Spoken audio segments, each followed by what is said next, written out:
Pittsburgh Steelers have, well, their eyes on a number of positions. But there's one that stood out yesterday at the pre-draft press conference that I'm almost locking in as a draft pick for them.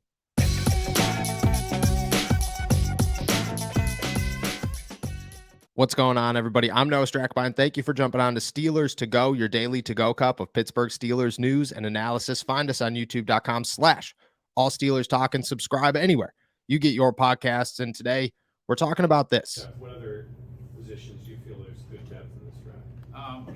I mentioned overall it's really good, but you get excited about the line group's good, the O-line group is good, the corner group is good, the outside back group is good.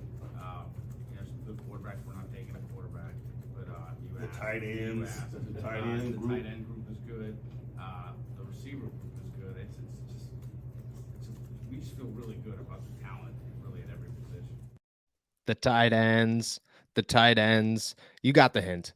Mike Tomlin jumping in there during the press conference when asked about what positions are deep and really good in this draft class, and saying that the tight ends are only a couple of days after they brought in Darnell Washington for a pre-draft visit, set off alarms everywhere in my brain. Not just because I think that the Pittsburgh Steelers are going to draft a guy and that Darnell Washington is officially on their big board, but that I think that that's real. And I think all of the theories that we have tossed out and that have been put out there all offseason long about things like Connor Hayward moving to fullback and Zach Gentry not being the end of the line for the Pittsburgh Steelers tight end room, well, they seem to be true.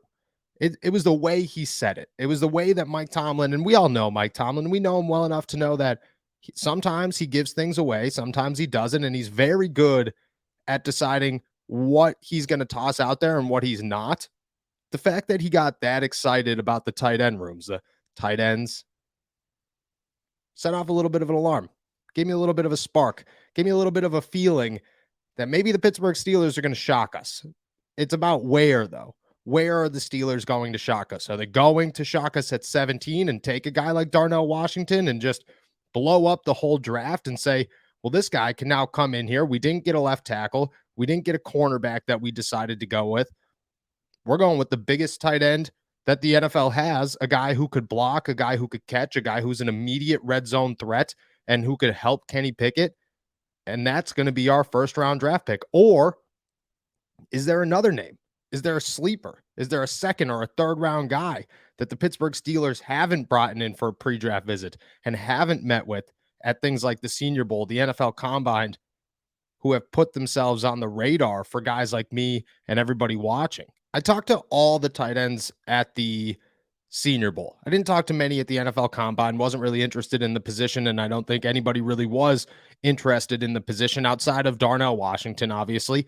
But at the Senior Bowl, I spoke to as many tight ends as I could get my hands on, and I asked them all, have you met with Mike Tomlin? Have you talked to the Pittsburgh Steelers at all? And every single player that I talked to at the Senior Bowl, every single one of them had some type of interaction with Mike Tomlin or with the Steelers coaching staff. I mean, Grady Brown was down there coaching the defense, so a lot of players had interactions with him. But all of the tight ends, every single one of them, did not talk to Mike Tomlin or the Pittsburgh Steelers. So to me, in my head, I went, well, that makes a lot of sense. The Pittsburgh Steelers aren't going to draft a tight end. They have no interest in tight ends. Zach Gentry is probably a better upgrade and a cheaper option than all of these guys. And to use an early round draft pick on some of these guys doesn't really make a lot of sense when the Steelers have holes at left guard, left tackle, cornerback, defensive tackle, inside linebacker, outside linebacker, safety, wide receiver, a lot of positions. But here we are a week away from the draft. The Steelers have filled left guard. They want to fill left tackle, but that's kind of a if they land in their spot type of situation, or if they're able to move up and go get one. Cornerback, well, we're still assuming that they're drafting a cornerback, but for the most part, that position's looking decent, not terrible. Safety's filled. Inside linebacker is filled. Outside linebacker is a gaping hole, but you could find any of those guys in any round of the draft. Wide receiver, just acquired Allen Robinson. You're looking at this roster and you're going, where are the holes? Where are the huge holes? There really aren't any right now, which brings up a name like Darnell Washington and makes you think, what's the situation? What is the scenario where the Pittsburgh Steelers go after a guy, a ginormous tight end who does benefit them in a number of ways? And I'll tell you why. For one, he could block. And the Pittsburgh Steelers, I get that Zach Gentry is a blocking tight end, but he's still developing in that area of the field. And I don't think he's excellent at it by no means. I think he's a decent backup tight end. I don't think he's a good backup tight end, but I think he gets the job done.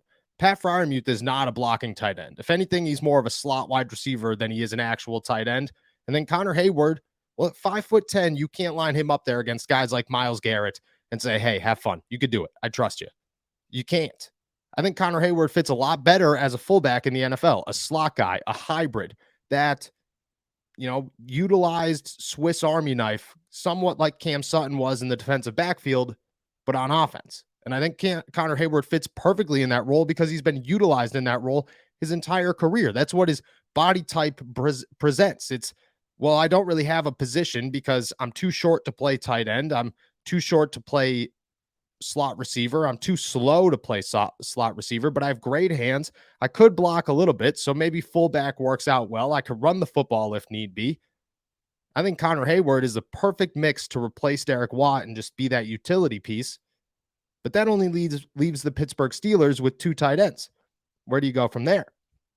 I think Darnell Washington comes into play in a snap of a finger because this guy could come in here.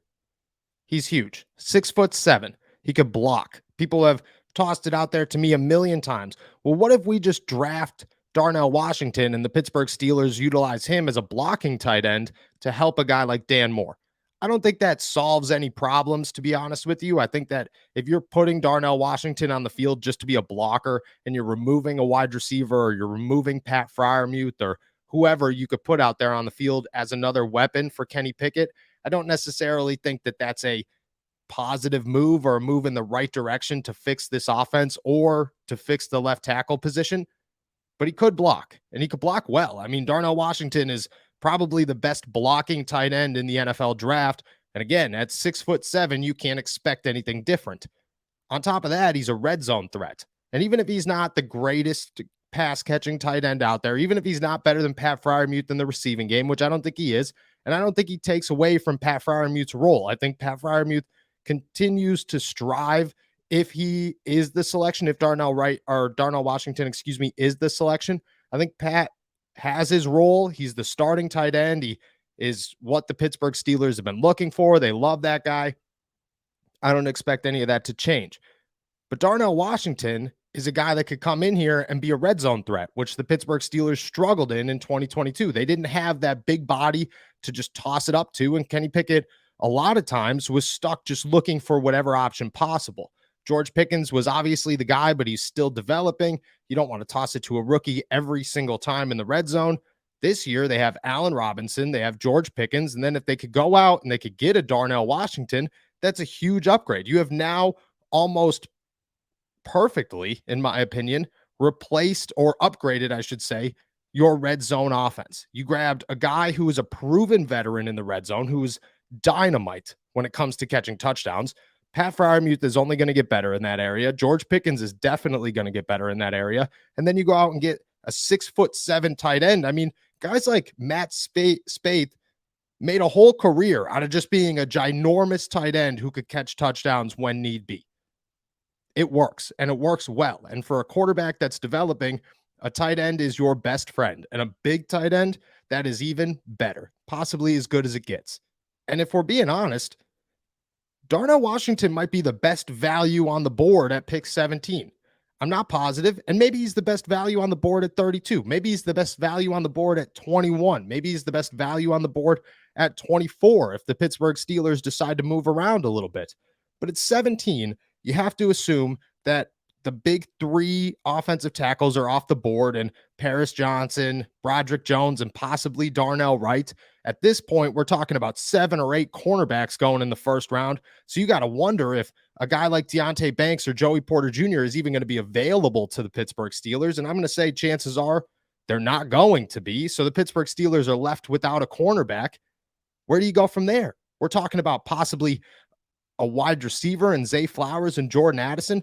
Well, yeah, that helps, but what are you going to bring in? Your sixth wide receiver? And I get that Jordan Addison is a stud, but you have some studs, and you have a young veteran in Allen Robinson who's still got another year after this season on his deal. Darnell Washington might be the best value on the board when the Pittsburgh Steelers are up to pick. And if he is, it makes a lot of sense for them to go to tight end direction. Is it a pick that I think anybody had coming? No. Does it make sense? A little bit. Would it be a total surprise? I don't think it would be. But at the same time, I think a lot of people would be stunned that they actually went that direction. But this interaction right here, I don't know, it got me. It got me a little bit too much. What other positions do you feel there's good depth in this draft? I mentioned overall it's really good, but you get excited about the line group's good, the O-line group is good, the corner group is good, the outside back group is good. Some good quarterbacks. We're not taking a quarterback, but the tight end group is good.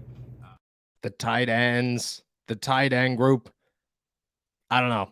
Something about that, it set off some alarms, and it stuck with me, and it's going to stick with me. And I'm telling you, I'm not saying it's the top of their board. I'm not saying that he's pick number 2. I'm not saying that he's surpassing guys like Joey Porter Jr., Deontay Banks, Brian Brzee, Darnell Wright, Paris Johnson, or whoever else you could toss out there. What I'm saying is that I think he's on the radar. I think he's an option. And I think that if the board falls a certain way, because we've talked all offseason long about how bad pick 17 could possibly be and what the Steelers' options are, well, at 17, maybe they decide to trade back to 21 or 22 or 23 or 24. Darnell Washington might be the best value on the board.